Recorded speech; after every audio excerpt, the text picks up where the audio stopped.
অল্প সময় অল্প উপকরণে তৈরি হবে মজাদার নাস্তা। এই ধরনের নাস্তাগুলা বাচ্চাদের ভীষণ পছন্দ। বাচ্চাদের পছন্দের নাস্তাগুলা খুব অল্প সময় তৈরি করে নেওয়া যায়। হাতের কাছে থাকা সামান্য আলু আর আটা দিয়ে কিভাবে তৈরি করে নিলাম, তাহলে সবাই চলেন ভিডিওটা দেখে আসি এক নজরে। বিসমিল্লাহির রহমানির রহিম। সবাইকে আসসালামু আলাইকুম। আমার নতুন আরেকটা ভিডিওতে সবাইকে জানাচ্ছি স্বাগতম। কেমন আছো সবাই? আশা করি যেখানে আছো তোমরা সবাই ভালো আছো। চলে আসলাম প্রতিদিনের মতোই আজকে আবার আরো একটি ভিডিও নিয়ে। আশা করি প্রতিদিনের মতোই আজকের ভিডিওটা তোমাদের সবার কাছে ভালো লাগবে। আজকের রেসিপিতে আমার প্রথম উপকরণ লাগবে আলু। আলু সিদ্ধ আমরা কম বেশ সবাই করতে পারি, তাই আমি আলু অফ ক্যামেরাতেই সিদ্ধ করে নিলাম। আলু সিদ্ধ দেখানো হয়নি। আলুগুলা আপনারা চাইলে হাত দিয়েও মেখে নিতে পারেন বা আমার মতো এভাবে মিহি কুচি করে নিতে পারেন, কিন্তু খেয়াল রাখতে হবে আলুগুলা কোনোভাবে যেন চাকা না থেকে যায়। তাই আলুগুলারে একদম মিহি কুচি করে নিতে হবে। আমি এখানে 2টি আলু নিলাম। আপনারা চাইলে আলুর পরিমাণটা বাড়িয়ে বা কমিয়ে নিতে পারেন।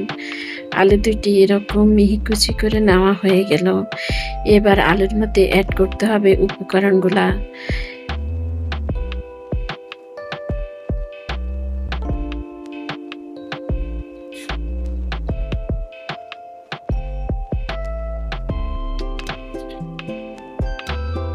আলুর মধ্যে প্রথমে আমি দিয়ে দিলাম 2টি পেঁয়াজ কুচি।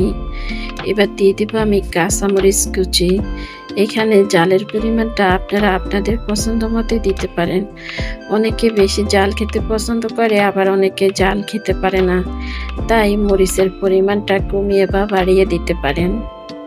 এবার দিয়ে দিব আমি ধনিয়া গুঁড়া, দিয়ে দিব ভাজা জিরার গুঁড়া, দিয়ে দিব স্বাদ মতো লবণ। এবার আমি দিয়ে দিব হাফ কাপের থেকেও কম আটা।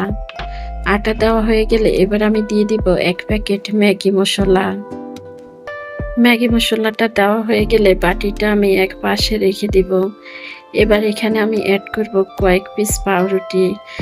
আপনারা যদি পাউরুটিটা না দিতে চান তাহলে শুধু আটা দিয়েও করতে পারেন, কিন্তু পাউরুটিটা দিলে খেতে কিন্তু অনেক ভালো লাগে। তাই এখানে আমি কয়েক পিস পাউরুটি পানিতে ভিজিয়ে নিলাম। এবার আলু, আটা আর এই পাউরুটি ভালো করে মেখে নিতে হবে। পাউরুটিটা পানিতে ভিজিয়ে নেওয়ার কারণে এখানে কোনো রকম পানি অ্যাড করতে হবে না। পানি ছাড়াই এই মিশ্রণটা এভাবে মিশিয়ে নিতে হবে। একদম হাত দিয়ে এভাবে ঢলে ঢলে আলতু হাতে এগুলি সবগুলি মিশ্রণ মিশিয়ে নিব। দিয়ে দিব কয়েকটা ধনিয়া পাতা। এই ধনিয়া পাতা ডিপ ফ্রিজে সংরক্ষণ করা ছিল। এবার সবগুলি মিশ্রণ ভালো করে মিশিয়ে নিব। মিশানো যখন হয়ে যাবে এভাবে ঢাকনা দিয়ে ঢেকে রেখে দিব 8 থেকে 10 মিনিটের জন্য। 10 মিনিট পরে ফিরে আসলাম।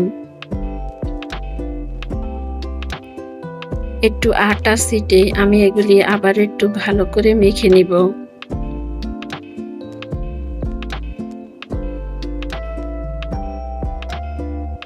ভালো করে যখন মাখা হয়ে যাবে এবার ছুরি দিয়ে এগুলি ছোট ছোট করে কেটে নিতে হবে। কাটা হয়ে গেল। আবার উপরে একটু আটা ছিটে নিলাম। এভাবে করে লম্বা করে শেপ দিয়ে নিতে হবে।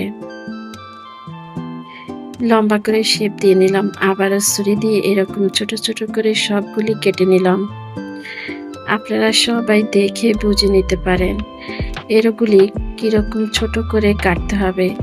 ঠিক এরকম করে ছোট ছোট করে সবগুলি কেটে নিলাম।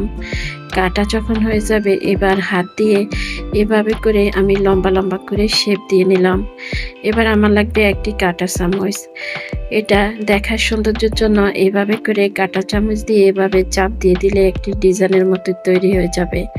তখন দেখতে কিন্তু খুবই সুন্দর দেখাবে। এই যে খুব সুন্দরভাবে আমি একটি কাঁটা চামচ দিয়ে এভাবে চাপ দিয়ে ধরলে খুব সুন্দর একটি ডিজাইন তৈরি হয়ে গেল। একেভাবে আমি সবগুলি তৈরি করে নিব।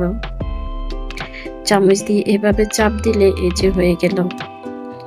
খুবই অল্প সময় হাতের কাছে থাকা আলু আর আটা দিয়ে তৈরি করে নিতে পারেন।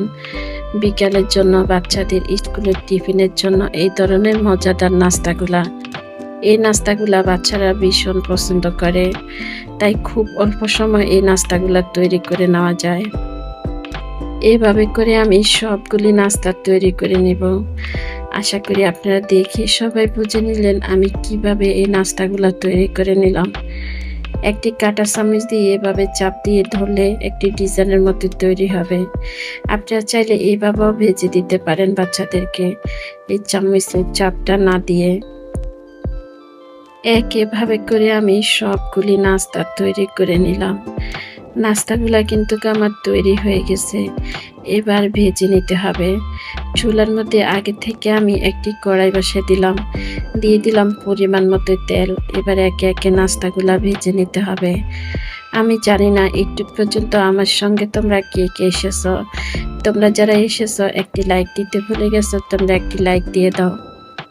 আর আমার ভিডিওগুলো দেখো, এখন পর্যন্ত তোমরা আমার চ্যানেলটা সাবস্ক্রাইব করোনি। এরকম সহজ সহজ খাবার রেসিপি পেতে আমার চ্যানেলটা সাবস্ক্রাইব করে দিয়ে তোমরা সবাই এভাবে আমার পাশে থেকে যেতে পারো। আর তোমরা যারা এই কাজটা করেছো তোমাদেরকে জানাচ্ছি অসংখ্য অসংখ্য ধন্যবাদ।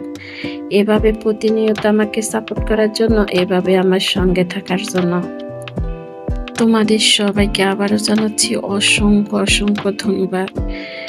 তোমাদের সুন্দর সুন্দর কমেন্ট আর একটি লাইক প্রতিদিন মনে অন্যরকম একটি আনন্দ কাজ করে। তোমাদের এই সুন্দর সুন্দর কমেন্টগুলো পাওয়ার পরে যতই কষ্ট হোক না কেন, প্রতিদিন আরও একটি ভিডিও নিয়ে চলে আসি তোমাদের মাঝে। আশা করি তোমরা সবাই এভাবে আমার পাশে। তোমরা যদি এভাবে আমার সঙ্গে থাকো, তাহলে আমার যতই কষ্ট হোক না কেন, ওই কষ্টগুলা কষ্টে মনে হবে না, সব কষ্ট দূর হয়ে যাবে তোমাদের এই সুন্দর সুন্দর কমেন্ট পাওয়ার পরে। কথা বলতে বলতে আমি অনেক কথা বলে ফেললাম। আমার কথার মাঝে, আমার ভিডিওর মাঝে কোনো কিছু যদি ভুল হয়ে থাকে, তাহলে সবাই আমাকে ক্ষমায় দৃষ্টি দেখবেন। কথা বলতে বলতে আমার নাস্তাগুলা কিন্তু ভাজা হয়ে গেছে। চুলার আঁচটা একটু কমিয়ে দিয়ে এগুলি ভেজে তুলে নিতে হবে লাল লাল করে।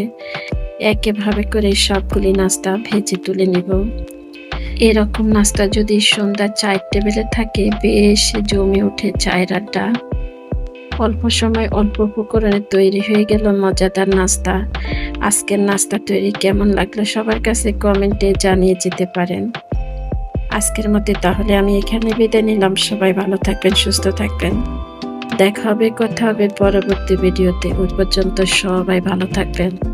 সবাইকে আল্লাহ হাফেজ। আসসালামু আলাইকুম।